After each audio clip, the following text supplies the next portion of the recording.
මම කලින් විවාහ වෙලා හිටපු තැනැත්තියගේ දැන් ඉන්න සෝම්පරේ මම විවාහ වෙලා ඊට පස්සේ අපි දෙන්න වෙන් වුණා.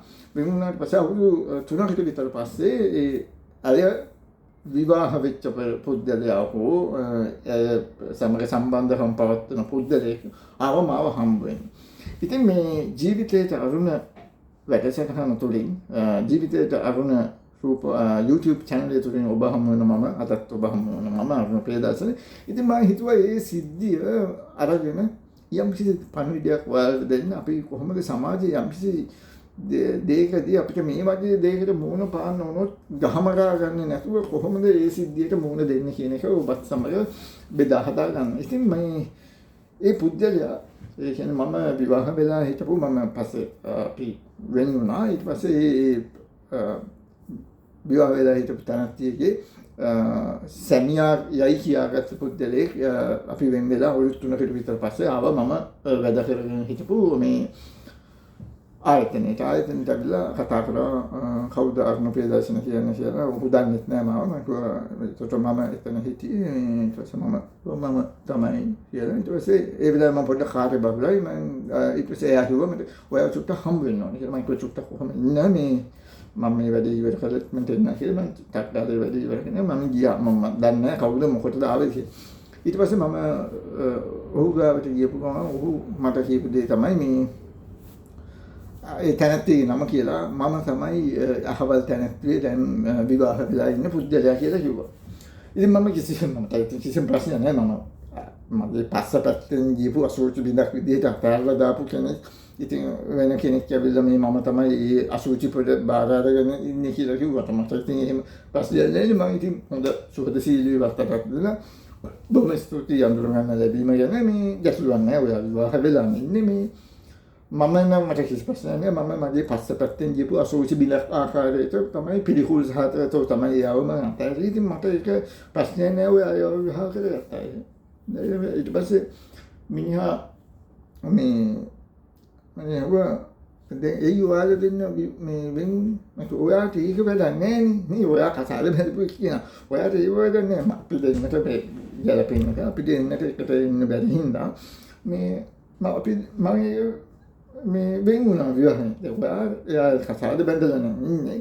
ඔයා මේ මට මගෙන් අහන්න ඕනේ නැහැ. අපි දෙන්න එකතු කරන්නේ නේ කියලා මේවා. ඉතින් මෙතෙන්දී මට ඒත්තු යන්නේ සිද්ධිය තමයි මේක ඒ විවාහ වෙලා හිටපු තැනැත්තියගේ අම්මා විසින් නිකම් මේ පුද්ගලයෙක් මංගාවට එව්වා. ඉතින් එයා හිතන්නේ නැති මේ මිනිහෙක් කියලා මට මේක මට කලන්තේ දායි මට දාඩිය දායි මේ මම විවාහ වෙලා හිටපු කියලා වෙන කෙනෙක් බැලලා කිව්වම මට හරි දුකක් කනගාටුවක් හිතේ ඉතින් මම මේක මට අවබෝධ වෙච්ච ඉඳ මම මේ මිනිහට කිව්වා මේ මොකද මේ පුද්ගලයා මම දන්න තරමින් ඒ පුද්ගලයා මේ මුහුද අයිනට සම්බන්ධව මාතර පැත්තේ ගාල්ල පැත්තේ මුහුද අයිනේ ගෙවල් තියෙන පුද්ගලෙක්. ඉතින් මම මනුස්සයෙක් මහත්තයෝ ඔයා දැකලා තියෙනවනේ දැන් ඔයා මට හෙන ආඩම්බරයෙන් ඇවිල්ලා කියනවා මේ මම තමයි ඔයා බැලලා හිටපු කියලා දැන් බැලලා ඉන්න කෙනා කියලා ඔයා මට හරි ආඩම්බරයෙන් ඇවිල්ලා කියනවා.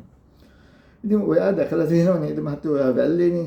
ඔයා වැල්ලේ ජීවත් වෙන කෙනෙක් විදිහට මේ ඔයා දැකලා තියෙනවනේ මිනිස්සු වැල්ලේ අසුචි දානවා කක්ක කරනවා දැකන්නේ. ඒ කක්ක කරලා ටික වෙලාවකින් දැකලා තියෙනවද ඔයා අර ගොම කුරුමිනියෝ වගේ මම ඒක ගොම කියන්නේ නැතුව ඒකට මම අර ගයන්නට මේ සම්බන්ධ වචනේ දාලා කිව්වේ.